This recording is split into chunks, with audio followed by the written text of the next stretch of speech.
to a single object or principle. But you want a kind of creative synecdoche of your character when that character's introduced. So I think that there are interesting ways to do that. Colonel Quaritch in Avatar, he was a military guy. He was very formal, and he was in a position of command and authority, and he's introduced with the image of his military boots on a steel floor. We hear the creak of the leather, we hear his voice.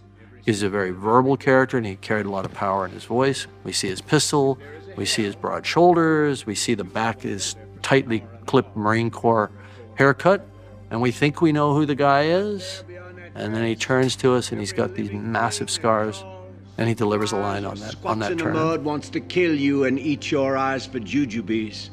I was reasonably pleased with that as a character introduction, because once again he was reduced to that synecdoche of his greater character. He was also a character that didn't exist in shades of gray.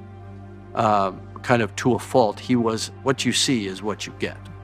And there wasn't a lot of nuance to his character. There was just a lot of flourish in creating that relatively simplistic character, which is another way to go. I use the Darth Vader example. Darth Vader didn't have a lot of shades of gray in the first movie, but there was some subtlety that was brought into it later, obviously, which was interesting then. But he was kind of archetypal, and that was okay, because it was just do the archetype really, really well and in a new creative way.